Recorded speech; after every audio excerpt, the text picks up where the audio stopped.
राघव को देखकर यकीन नहीं हुआ। दरवाजे पर उसके माता पिता थे।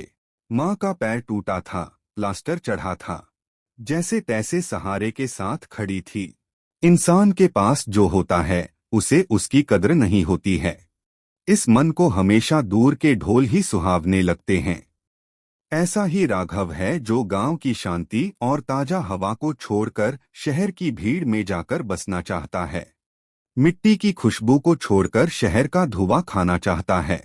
जिम्मेदारी और मजबूरी इंसान से सब कुछ करवाती है, लेकिन राघव को ऐसी कोई मजबूरी नहीं थी।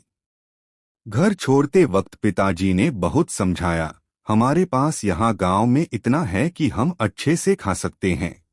भगवान की दया से इतना हो जाता है। फिर तू हमारा एकलौता लड़का है, हम चाहते हैं कि तू हमारे साथ ही रहे।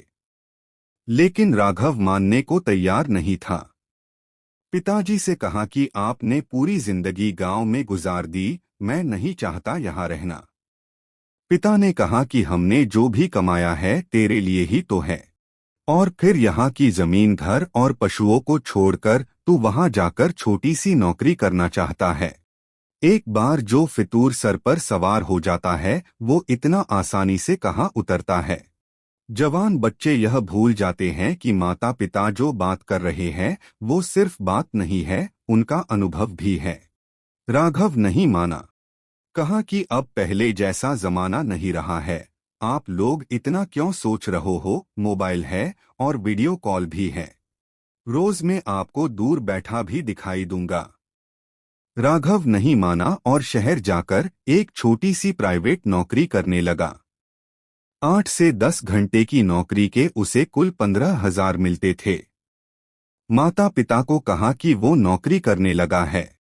पिताजी ने फिर समझाया, बेटा हमें तेरी याद आती है, घर आजा। राघव नहीं माना, वो शहर की जिंदगी जीना चाहता था। राघव की माँ भी परेशान थी, लेकिन उसके पिता ने उन्हें समझाया कि कर लेने दो उसे अपने मन की, कुछ दिन में वापस आ जाएगा। आखिर कब तक वो हमारे अनुभव से चलेगा, उसे भी अपना अनुभव तैयार करने दो। घर में जहां अपनी मर्जी से काम किया करता था, वही यहाँ उसे किसी का भी सुनना पड़ता था। 2 महीने उसने कोशिश की, लेकिन फिर राघव को अब काम का कुछ ज्यादा लोड रहने लगा। प्राइवेट नौकरी में समय का कोई ठिकाना नहीं रहता था। घर पर बात करना धीरे धीरे कम होने लगा। करीब 4 दिन बाद जब उसने अपने घर का फोन उठाया तो उसके पिता ने बोला, बेटा ऐसा क्या काम करना कि फोन पर बात करने का समय ही ना मिले। पिताजी बोले, बेटा तेरी माँ का पैर टूट गया 3 दिन पहले। राघव ने पूछा कि माँ अब ठीक है। पिताजी बोले, प्लास्टर चढ़ा है। राघव ने कहा, पापा आप वीडियो कॉल से बात करवा देना, अभी मुझे छुट्टी नहीं मिल सकती।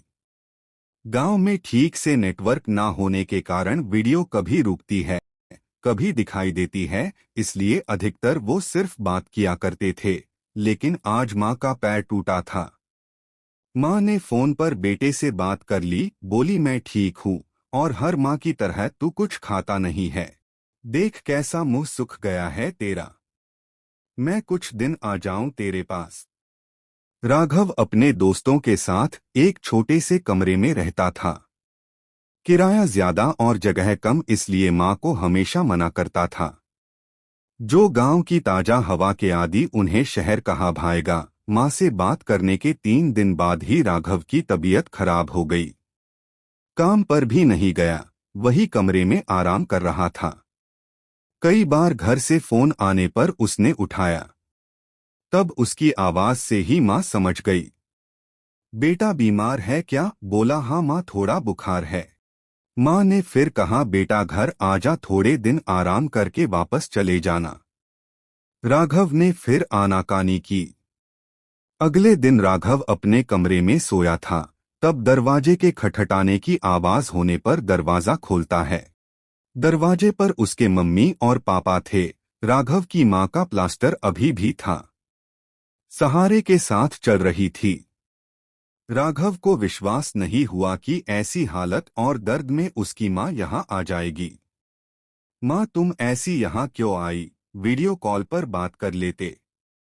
बेटे की बात खत्म होने के पहले ही माँ बोली, अरे आग लगे तेरे फोन को, उसमें अच्छा नहीं दिखाई देता, देख कितना दुबला हो गया है तू। राघव ने अपनी आंखों के आंसुओं को बड़ी मुश्किल से रोका, क्योंकि उसे पता था कि उसके एक आंसू निकलने पर उसकी माँ के ना जाने कितने निकलेंगे। माँ बोली, बेटा तू नहीं आ सकता, हम तो आ सकते हैं, हमें किसी से पूछना नहीं होता। माँ बाप का दिल तू तब समझ पाएगा जब तेरी कोई औलाद होगी, तब तुझे पता चलेगा। राघव के पिता बोले, बेटा मैं तुझ पर ज्यादा दबाव डालकर वापस ले जाना नहीं चाहता, क्योंकि मुझे लगा कि शायद इससे भी तुझे कुछ अनुभव होगा। लेकिन कभी भी परेशान मत होना और हमेशा सब कुछ अपने माता पिता से जरूर बताना, और जब जी चाहे तब घर आ जाना।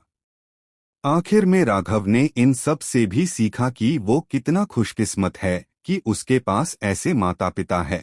साथ ही मजबूरी नहीं है काम करते रहने की, वो जब चाहे वापस घर जा सकता है। अब वो अपने माता पिता से ज्यादा प्यार करने लगा। दोस्तों, माता पिता से चाहे हम कितना भी दूर रह ले, वह हमारी फिक्र करना कभी नहीं छोड़ते। इसलिए हमेशा हो सके तो अपने माँ बाप से जुड़े रहिए और उनका ख्याल रखिए, क्योंकि कभी आप भी बूढ़े होने वाले हो। कहानी कैसी लगी कमेंट में जरूर बताएं। ऐसे ही अच्छी अच्छी कहानी सुनने के लिए हमारे चैनल को सब्सक्राइब जरूर कीजिए।